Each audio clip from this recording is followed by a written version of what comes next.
96-year-old monarch is being toasted across the UK with 4 days of events showcasing the best of British pomp and pageantry. To discuss this and more, I'm joined by Ed Owens, historian of the modern British monarchy and an expert on the House of Windsor.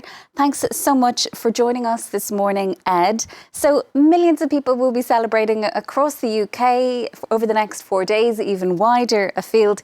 Give us a flavour then of what to expect. Well, today they're going to be trooping the colour. That's sort of a big event defined by pageantry.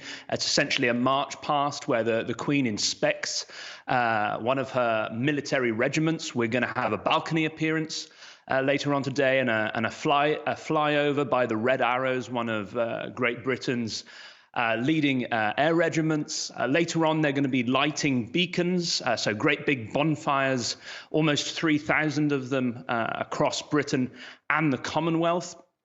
Tomorrow, there's a day of Thanksgiving with a special religious ceremony to pay homage to the Queen.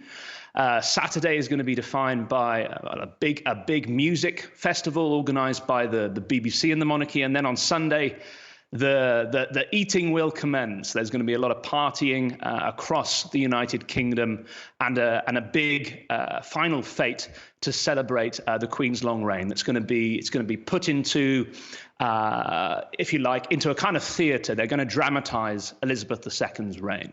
And famously reserved, many people will feel that they actually know the Queen. She's one of the most recognised women in the world, but she is essentially unknowable, isn't she, to all those but the closest to her. Do you think her ability to remain silent, that is perhaps the key to her enduring popularity, or is it something else entirely?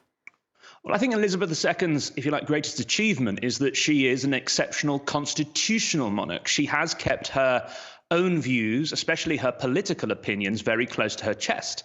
And that has meant that she has been uncontentious. She's been able to exist above party politics, meaning that people, no matter their own political opinions, have been able to identify with her and, if you like, emotionally link to her. And that's significant. Before her, the various other kings, her father, her grandfather, George V, they'd all been to some extent embroiled in politics, and they'd been criticised for it. She has not been criticised for it in the same way, and I think that is significant. And it's been a difficult year for her, of course, personally. She lost her husband. There's also been controversy surrounding Prince Andrew, Prince Harry. Are we going to see much of them over the next couple of days? Well, we know they're not going to be making an appearance on the Buckingham Palace balcony today. The palace balcony will only have on it working members of the British royal family. We are going to see a little bit of Harry and Meghan, inevitably. We're also going to see a bit of Prince Andrew. I think Elizabeth II is using this moment to try and bring her family together, really one last time, put on a united front and try and heal divisions that currently exist in order to try and bring them together, in order to hand over eventually to Charles what will be a more united family. And this is her attempt to do that. And when we see the royal family on the balcony at Buckingham Palace, is there anything we should be looking towards in terms of just the family dynamics there? Well, one of the interesting things that we've witnessed in the last couple of years are a number of other members of the royal family. For example, the Wessexes, Prince Edward and his wife Sophie, they have been drawn into the royal orbit of work. Previously, they weren't very well-known royals, but they will be there on the balcony. And that's because the Queen has had to call on them to fulfill certain royal duties because, of course, Harry and Meghan have been missing. So that'll be it'll be an interesting thing to see them there playing such a prominent role alongside their mother. I suppose looking ahead, this will be the last time that we see this particular collection of family members, probably, because when King Charles eventually accedes to the throne, he has publicly stated that he really wants to slim down the monarchy, really focus it on himself and the direct line of succession, i.e. Prince William and Catherine. And apart from the loss of her husband and the controversies surrounding some of the members of the royal family, the Queen, she's also suffered problems with her health over the past few months, something that will be of concern to people who are watching the celebrations today, problems with her back and her mobility. How much of a concern do you think that is? You've said this could be the last celebration that we see involving the Queen, the last one of those big celebrations in any case.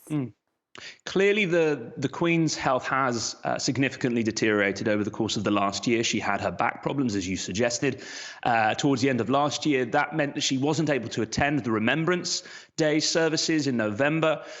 Equally, earlier on this year, she's had COVID and, by all accounts, had some difficulty recovering from that.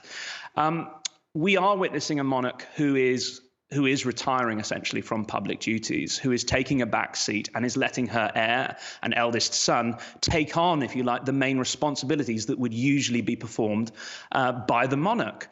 However, we are seeing Elizabeth II occasionally make these public appearances just to remind us that she is here. This is clearly an ongoing concern. I imagine she will be wanting to participate as fully as possible this weekend, but given the ongoing health concerns, it remains to be seen how fulsome her participation will in fact be. And Ed, what about the future of the monarchy itself? When Charles does eventually take over, you've mentioned him a couple of times there, will he be able to navigate those often choppy waters as well as his mother has? It's a great question, and it's one that I'm thinking about a lot at the moment. I think Prince Charles has something of a challenge ahead of him, not least because he'll be coming to the throne in later life, which will leave, if you like, less time for him to reinvent monarchy in a way that might best prepare it for the challenges of the forthcoming decades. There are plenty of problems that lie ahead. And if you like, his reinvention of monarchy will possibly be undermined by the fact that he will be, yes, an aged king with not as much energy to really reinvigorate the institution as he might once have hoped to. Nevertheless, I think the monarchy under the future King Charles is certainly safe for now.